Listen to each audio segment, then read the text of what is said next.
So the message is called Hope for the Hopeless. And I want to start out by asking some of you today, I wonder how many of you have just started binge watching shows because it was recommended to you by a friend. By a show of hands, how many of you have done that? There's a few of us in there. The rest of you, apparently you don't have good friends because they're not telling you about good shows. But most likely you've started binge watching a show because a friend has recommended it to you. And if you're like me, you're kind of a few episodes in and you just get a little bored. You're like, what's going on here? Am I missing something? Am I just dumb? Do my friends have a more sophisticated entertainment palette than I do? Like, what's going on here? You're like a few episodes in and you're going, how are things going to turn out well in this? You know, they've got this character over here. They've got these loose ends. I don't know what's happening, how they're going to tie it all together, but you keep watching because you keep holding out hope that somehow it's all going to turn out well. I did a little research on some shows that did not turn out well. You might be familiar with some of these. There's a long list of them. The first one I don't necessarily recommend, but it's one that you might have seen. It's The Sopranos. And maybe for you, that was your show in the mid-2000s, and you were faithful to watch that. And you watched it every Sunday night, and you were there, and then you were so excited about the series finale, and you watched, and there he is, Tony, in the diner, eating dinner with his family, and the song Don't Stop Believing by Journey is on, and you're like, this is such a great ending to the episode. And then all of a sudden, a guy comes in with a gun, and you're like, are they going to shoot Tony? Is he going to live? Like, is Tony going to shoot this guy? And then the screen goes black. And words start scrolling up, and you're like, that's the worst ending ever. Or maybe for you, you're a Seinfeld fan. I'm a Seinfeld fan. I love the show. And so maybe for you, you've binge watched Seinfeld, and you've been watching it, and you're anticipating the last episode. I remember with a VCR recording the last episode of Seinfeld. And for those of you who don't know what a VCR is, we'll talk later, okay? But I remember literally recording because I was like, this is going to be the best. Only to find out, oh, they're in a jail cell. That's how they choose to end this series. And I would say it was a brilliant ending. And if any of you want to talk about it later, I'm available. I'll debate you on why that is one of the better endings of any kind of TV show. But a lot of us, we were disappointed in that. Or maybe for you, it's this show. It's permanently scarred you. You don't have faith in TV shows anymore. You're like, this is it. I'm done with it. And it's the TV show Lost. And you're like, this is the worst ever. See? It is. You're watching and you're holding out hope because you're like, somehow this is all going to tie together. It's all going to work out. And then you're watching. I'm like, I feel more lost than ever before, but you keep watching and watching. And then you finally watch the last episode and you're like, they were dead the whole time? Like, what are you talking about? This is the worst. Now, here's the thing. I want to hear it.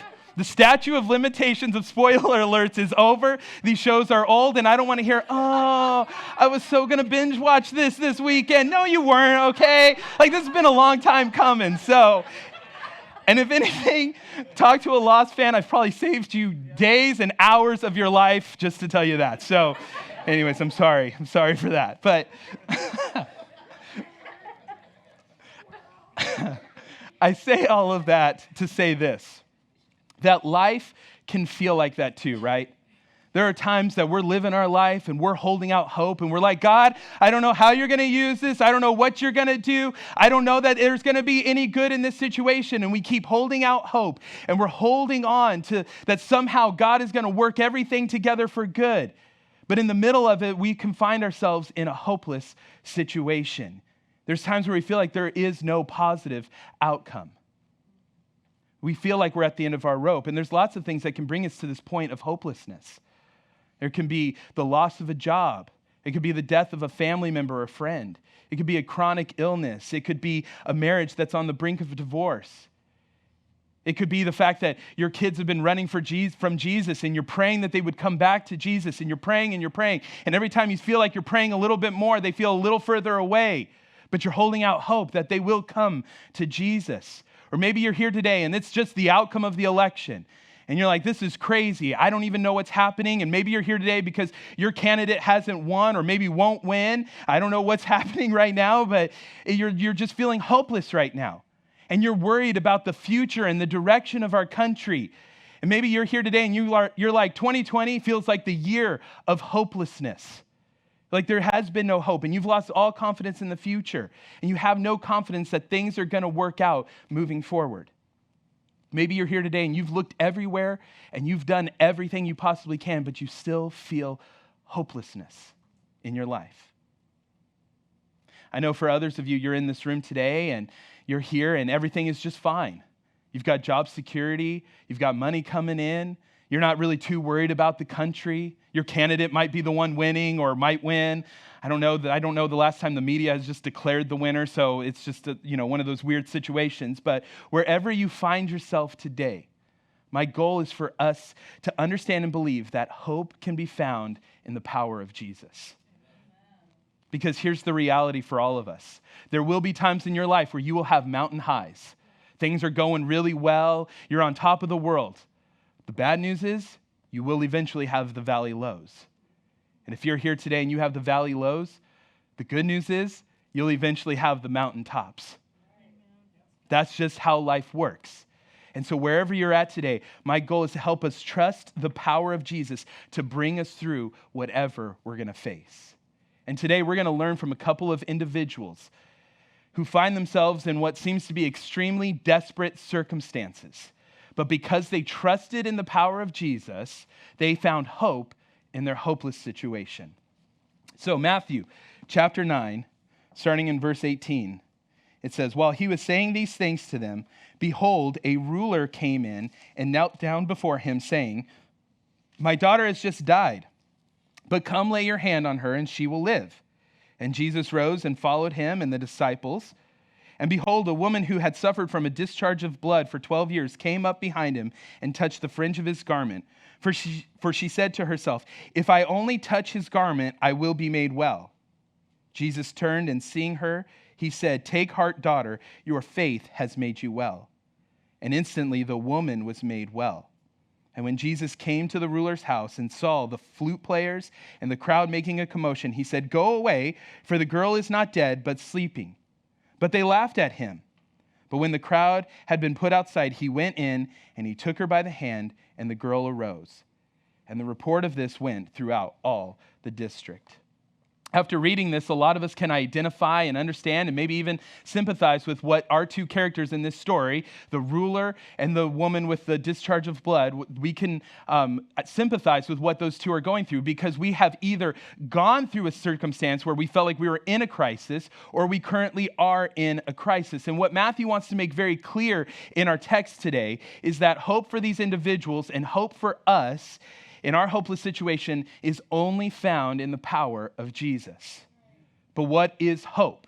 Because we use that word a lot, right? We throw that around a lot. We say, well, you know what? I hope that the lights stay green because I'm running late to church today, or I hope the lights stay green because I'm running late for work, and we have a hope for that. Or you might be here today and you're like, I hope the Titans win today, and I only pick the Titans because we live in Tennessee, all right? So I'm not team biased or anything, but insert your favorite team there. And you're like, I really hope they win this weekend. But is it really hope, or is it just our desire that the lights stay green or that our favorite team wins the game? Because here's the mistake we make. We use the word hope to convey a desire that we have for something to happen, but we're really not confident that it's going to happen. We say things like, well, I want my team to really win, but if I'm being honest right now, they've got this team coming up and they're doing really well, and I don't like the schedule that's going on over here. Things aren't going to look really well. But hope in the Bible is characterized by certainty. Hope is being confident that the power of God is going to get you through whatever you're facing. We don't say that we hope that Jesus comes back, like he might not come back. No, we're confident in it, that it's going to happen. We say that our hope is in the return of Jesus. We should be confident in the power of God, and we should expect him to work. But that's where the problem lies for many of us. We're not confident in the power of Jesus. In whatever situation that you're facing today, if you're not confident that God is going to act graciously and powerfully on your behalf, then you don't have hope. So how do we get hope? How do we have hope in our hopeless situations? Well, this story, I think, shows us three things, and the first one is this. Hope is found in hopeless situations when we come to Jesus. Look again at verse 18. It says, while he was saying these things to them, behold, a ruler came in and knelt down before him. Now, in Matthew's gospel, we don't get his name, but if you look in Mark and Luke's gospel, they have the same story. And what we get to know his name, and his name is Jairus. And Jairus was kind of a big deal. Like, he was a man of reputation in his community because he was a leader in the local synagogue. And the local synagogue was a place of worship where teachings were had, where tithe was collected, but it was also a community building. It was a place where local administration would happen, hospitality. It's a place where disputes would be settled. And Jairus was a leader in the local synagogue. And because of that, he was a really well-respected man in the community. He was looked up to, and he was relied on by the people. But in the midst of his hopeless situation, he comes to Jesus. And that's our first character. The second one is in verse 20. And says this, "And behold, a woman who had suffered from a discharge of blood for 12 years came up behind him." Now, this woman, she is unnamed, but she's also very well known in her community as well, but for different reasons. Most commentators say that this discharge of blood that she's suffering from is her never-ending menstrual cycle. And that's not the only reason, that's not the reason for her desperation in coming to Jesus, though. Although her situation was very painful and was very real, it was more her isolation that drove her to Jesus, because this blood disorder made her a social outcast. And according to the Levitical law, this made her unclean. And what that means is that everything she touched became unclean. And so if a person was unclean, according to the law, they had to go and purchase some turtle doves and some pigeons, and they had to bring it to the priest for a sacrifice to be made. And so this blood disorder cost her time, and it cost her money.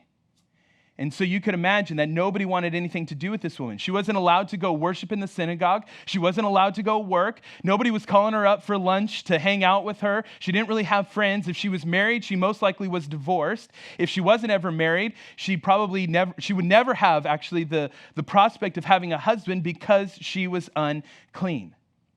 She was alone, and she was shunned for the last 12 years of her life. Both of these people, although very different, come to Jesus. And here's the point for us today. Jesus desires for all people to come to him. He doesn't care where you are in life. He doesn't care about your age or what you do for a living. He doesn't care if you have it all together or if your life is falling all to pieces. He doesn't care if you're a Republican, a Democrat, an independent. He just wants people to come to him. And I don't know the specifics of your circumstance today and what hopeless situation you might find yourself in today, but the Bible makes it clear, and this passage in particularly makes it very clear to us that there is hope for whatever you're facing, and that hope is only found in Jesus. God cares for you, and God loves you. I love what Isaiah 41:13 says. It says, "For I am the Lord your God, who takes hold of your right hand and says, 'Do not fear, I will help you.'" In hopeless situations, we are so quick to turn and try everything else first. We're so quick to see what someone else has to say. We're so quick to hop on Amazon and find what the next best-selling author has to say, because we're looking for something to put our hope in. We're looking for something to put our confidence in. And these individuals in Matthew 9, they did the same thing before they came to Jesus. In Mark and Luke's account of this story, they make it clear that this woman went and visited doctors to see if she could get a cure for what's going on with her. And yet her condition kept getting worse and worse. And I think it's pretty safe to say that Jairus also, because he was a man of good reputation and he had some money, it's pretty safe to say too that he also was looking for a cure for his daughter as well. But when you read the story, whether in Matthew, Mark, or Luke's account, you never once hear a condemning thought or a condemning word about them going to a doctor, because that's what you should do. Because Jesus may use a doctor to heal. But here's the bigger point that I want to bring to you guys today, and that is this. We don't put our hope in the method that God may use, but in the power of God himself. If you're putting your hope in your solutions, in your plans, in how you think things should work out, and things completely fall apart, you're going to be disappointed and you're going to feel hopeless. But today, if you are confident, if your hope is in Jesus, when things don't work out, you can keep going, because your confidence isn't in the method, it's in the power of God. Jesus doesn't care who you are or what you're facing. He is sufficient for whatever situation you're coming in and whatever situation you're in. But I want you to notice the posture of these two individuals. here in Matthew chapter 9, because I think it's important for us to remember as we come to Jesus that we need to come to him humbly and sincerely. Verse 18, Jairus approaches Jesus and he falls down to his knees at the feet of Jesus. Notice this ruler doesn't come in to Jesus and be like, hey, Jesus, do you know who I am? Like, I'm kind of a big deal in this community. Like, I'm kind of a big deal. I'm a ruler in the synagogue. Like, hey, Jesus, can you do something for me? He doesn't demand that Jesus heal his daughter. He doesn't use his position and his authority to command Jesus to do something. He puts aside all of that. He puts aside his position, his titles, who he is, and he comes to Jesus humbly and sincerely. And just as a frame of reference for you as well, at this point in time, Jesus' ministry and a lot of things and hostility towards it has really started to climb at this point. And there are debates in the synagogue about who Jesus is and what to do with Jesus. And Jairus is most likely at the center of all of those debates. He's the one probably having those conversations of what are we going to do with Jesus? How are we going to deal with him? What happens if he does this? And now he's approaching Jesus not as the doctor for a cure, but as the Messiah who will heal. I imagine that there were some in the crowd who couldn't believe what Jairus was doing. I feel like there could have been some people saying, wait, is that Jairus going to Jesus? Like they might have even had a little southern accent. Is that Jairus going to Jesus over there, They're like, I can't believe he's doing that. But I want you to notice in the text, it doesn't say that Jairus comes to Jesus in the middle of the night so no one sees him. It doesn't say that Jairus has a hoodie over his head or that his hand is like on his forehead going, I hope nobody sees me right now. No, he doesn't care. He doesn't care what it might do to his reputation if he comes to Jesus. He doesn't care that he might lose his position in the synagogue or in the community. His desperation drove him to fall on his knees before the only person that could help him, because his hope and confidence were found in Jesus healing his daughter. Amen. This woman also comes humbly and sincerely as well. She doesn't charge into the crowd. She doesn't come complaining to Jesus how she's been a victim about how people have treated her over the last 12 years of her life. She doesn't approach Jesus with loathing and self-pity. It says in verse 20 that she comes up behind Jesus and just touches the fringe of his garment. She didn't really want people to see her. She didn't want people to make a fuss. She didn't want to bring attention to herself. She's been cowering in the shadows for the last 12 years of her life. She's been looking at things from afar, never being able to participate. And yet I can imagine her walking through the streets, trying to stay off to the side, making sure to not touch anything or anyone, and seeing Jesus walk. And as she's seeing Jesus, she's trying to get ahead of Jesus a little bit. And she gets there, making sure she's not touching anyone. And then she crouches down on her hands and knees and weaves in between the people, trying not to touch them. And then just as Jesus is walking by, she reaches out and touches the fringe of his garment. Both of these people cared about one thing, and that was seeing the power of Jesus work in their lives. And they come humbly and sincerely. To find hope in your hopeless situation, are you willing to just fall down on your hands and knees at the feet of Jesus? Are you willing to toss aside your titles and who you are and your identity and say, God, whatever I'm facing today in my hopeless situation, you are my hope. My hope is not in the method that you may use, but in the power of yourself. And I know that it will be sufficient for me. Here's the second thing I see in this story, and that is hope is found in hopeless situations when we believe in Jesus. Verse 18 says, Jairus says to Jesus, my daughter has just died, but come lay your hand on her and she will live. Now notice Jairus doesn't approach Jesus and say, hey, Jesus, my daughter's just died, and I've heard some rumors about you. I've heard some things about how you can bring healing and how you've helped the deaf hear and the blind see. I heard you turned water into wine, and so you kind of have a reputation, Jesus. And I'm just wondering, my daughter's dead. If there's something you can do, if my house is on the way. No, he doesn't do that. He doesn't approach Jesus with skepticism or unbelief. He's hopeful because he truly believes in the power of Jesus in his time of need. But this woman also believes. In fact, I would say she might have even more faith than Jairus. Look at verse 20. It says that she came up behind him and touched the fringe of his garment. For she said to herself, if I only touch his garment, I will be made well. Look at the belief that she has in Jesus. I only need to touch his clothes, and I know that I'm going to be healed. There's no doubt in her mind that Jesus can heal her. And here's something we could get confused. We might think, well, yeah, it's Jesus. Whatever he put on probably had powers flowing from it. Like, that would be really awesome. And anybody who probably just came in contact with Jesus were healed or something miraculous happened. No, because look at verse 22. It says, and Jesus turned and seeing her said, take heart, daughter, your faith, circle, underline, your faith has made you well. It wasn't the touching of the clothes that made her well. It was her faith that she had in Jesus. Hope is found in believing.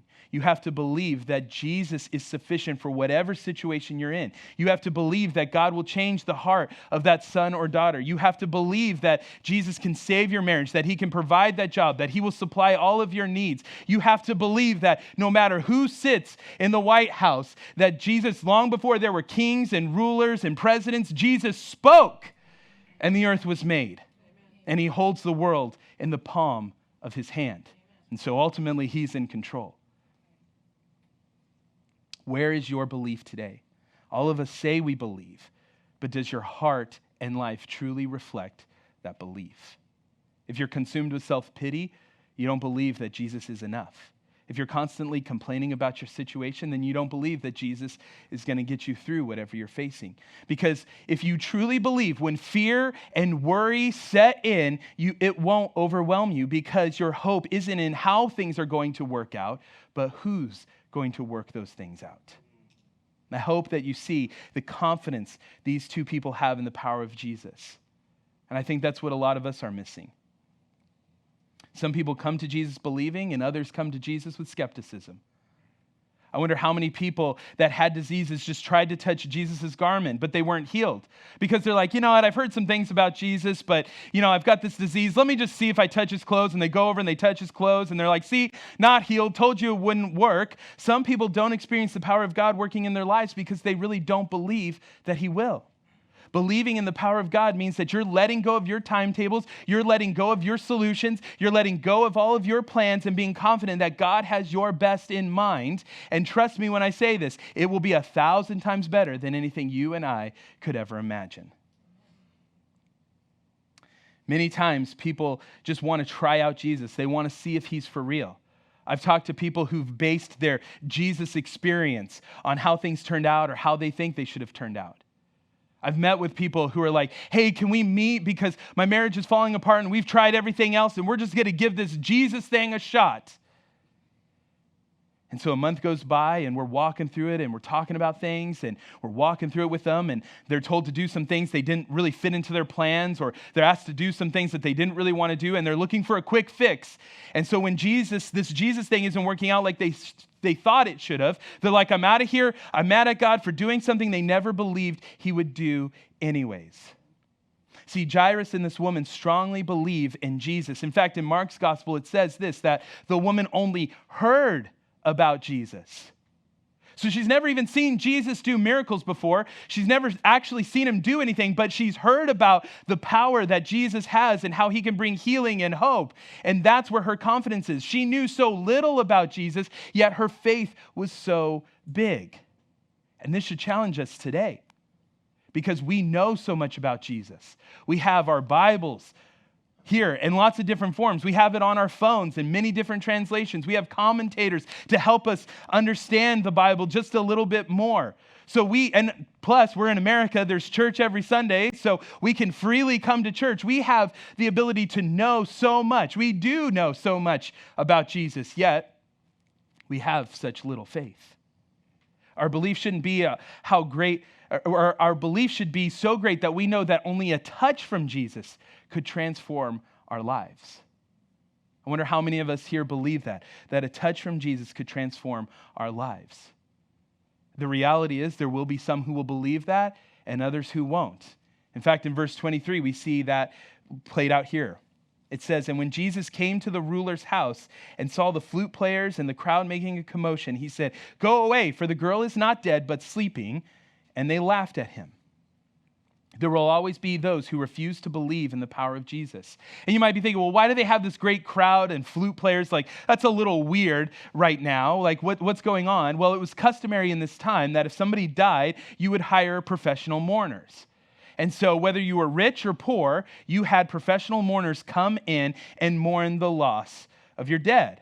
And so because Jairus was a man with money and great reputation, you knew that this had to be a commotion. This was a great amount of people and probably chaotic music happening all over the place. But when Jesus arrives, everyone knows why he's there.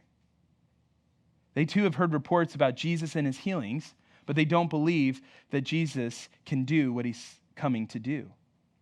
And when Jesus tells them, leave because this girl isn't dead, but sleeping, they laugh at him. And their laughter not only reveals the nature of their heart, but the greatness of the miracle that's about to happen. They're laughing at the ridiculousness that Jesus could do anything to change this girl's situation. And I like to think that, like we read it here, Jesus heals her. And I like to think if I were Jesus, I'd probably mic drop it, walking out with this little girl, like, where are you laughing now, right? Like that's kind of just my thoughts. But here's the thing, her death, though very real, was not permanent. Our world today laughs at the absurdity that we are dead in our sins and that Jesus is the only one who could save us, that he's the only way to salvation. And the world would laugh at us. The world would laugh at us when we find ourselves in hopeless situations and we say, Jesus is my only hope. They laugh at us. You will find hope in your hopeless situations when you believe in Jesus. And here's the last thing. Hope is found in hopeless situations when you rest in Jesus. And I want to give you two ways that you can rest in Jesus today. And the first one is rest in his timing. Jairus approaches Jesus.